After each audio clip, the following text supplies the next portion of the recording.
अस्सलाम वालेकुम, this is doctor Mahvish Aftab Khan again with another interesting topic. गर्मियाँ बहुत शदीद हो गई हैं और गर्मी की वजह से sunburn is a common condition. तो आज हम डिस्कस करेंगे कि सनबर्न की अलामात क्या हैं, उनसे कैसे बचा जा सकता है और उसको कैसे ट्रीट किया जा सकता है।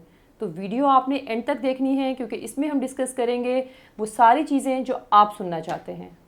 सनबर्न क्या है और इसकी अलामात क्या हैं और ये कैसे होता है।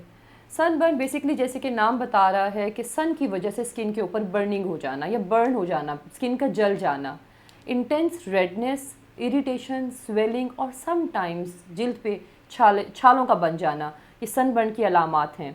ये अलामात आपको धूप में जाने के बाद आती हैं।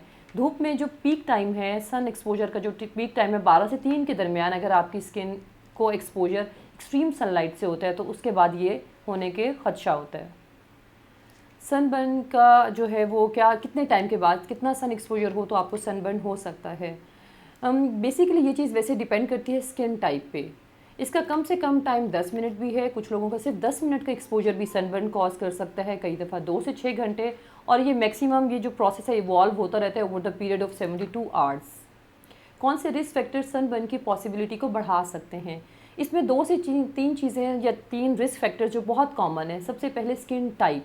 जो सनबर्न है वो यूजुअली स्किन टाइप 1 और 2 के अंदर बहुत कॉमन होता है, यानी कि उन लोगों में जिनकी स्किन फेयर है।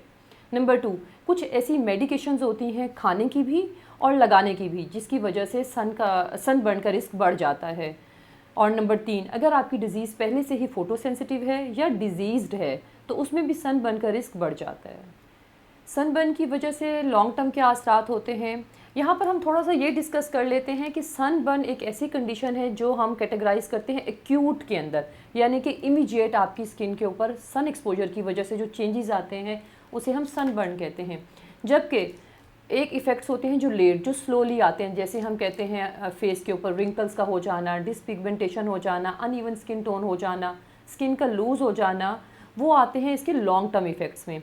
लेकिन अगर हम पर्टिकुलरली सनबर्न की बात करें तो जैसे बर्न के बाद स्कारिंग का रिस्क रह जाता है, पिगमेंटेशन का रिस्क रह जाता है, तो ये इसका सीक्वल हो सकता है, लॉन्ग टर्म इफ़ेक्ट्स नहीं हो सकते। क्या सनबर्न से बचने के लिए सन ब्लॉक ज़रूरी है? जी हाँ, बहुत ज़रूरी है। अगर आपको लगता है कि आपकी स्किन के अंदर बर्न होने की टेंडेंसी है तो सन ब्लॉक का रेगुलर इस्तेमाल इसको बचा सकता है, क्योंकि prevention is better than cure. Sun block 100% protection provide नहीं करता, इसलिए ये ज़रूरी है कि आप बैरियर या फिज़िकल मेथड्स भी ज़रूर यूज़ करें, जैसे कि हैट पहने या अम्ब्रेला यूज़ करें या कपड़े से कवर कर लें। सन ब्लॉक चूज़ करने के लिए किन चीज़ों का ख्याल रखना ज़रूरी है? अगर आपकी स्किन सनबर्न से इफ़ेक्ट होती है तो ये ज़रूरी है कि आप हायर SPF का सन ब्लॉक यूज़ करें। अपनी स्किन टाइप को जानिए, अगर स्किन टाइप आपकी ड्राई है तो क्रीम बेस्ड यूज़ करें, अगर आपकी स्किन ऑयली है तो gel based sun block use करें। फ़ोटो सेंसिटिव स्किन के लिए मेरी रिकमेंडेशन ये है कि फ़िज़िकल सन ब्लॉक जो हैं वो ज़्यादा प्रोटेक्शन देते हैं, तो जिंक ऑक्साइड, टाइटेनियम ऑक्साइड, इस तरह वाले जो सन ब्लॉक हैं वो ज़्यादा यूज़ करें बनिस्बत केमिकल के। क्या सनबर्न से स्किन कैंसर का ख़तरा बढ़ जाता है? जी बिल्कुल, स्किन कैंसर का ख़तरा सनबर्न की वजह से बढ़ सकता है, क्योंकि सनबर्न यूजुअली होता ही ऐसी स्किन टाइप के अंदर है, जैसे मैंने पहले बताया टाइप 1 एंड टाइप 2 में, तो इसकी वजह से आपकी स्किन में स्किन कैंसर्स होने का चांस बहुत ज़्यादा हो जाता है। सन ब्लॉक दिन में कितनी बार अप्लाई करना चाहिए? This is extremely important question. जो बहुत बड़ी मिसकंसेप्शन है यहाँ पर वो ये कि यूजुअली लोग मॉर्निंग में सन ब्लॉक लगाते हैं और वो ये समझते हैं कि जो सन प्रोटेक्शन है वो उनकी सारा दिन रहेगी। ऐसा बिल्कुल नहीं है। अगर आपने सन ब्लॉक से सन प्रोटेक्शन का पूरा बेनिफिट अचीव करना है तो ये ज़रूरी है कि आप सन ब्लॉक हर 2 से 3 घंटे बाद रीअप्लाई करें टिल 4 PM। क्या सनबर्न के लिए कोई मेडिकेटेड इलाज भी है? इनफैक्ट बर्न के लिए आप मेडिकेटेड इलाज को ही ऑप्ट करते हैं, क्योंकि एक दफ़ा आपकी स्किन जब रेड हो जाती है, स्वेलिंग होती है, इरिटेशन है, तो हम प्रिस्क्राइब करते हैं मेडिकेशन, जैसे कि antihistamine, anti inflammatory medication, cooling gels prescribe करते हैं, और कई दफ़ा हमें माइल्ड स्टेरॉइड्स भी ऐड करने पड़ते हैं।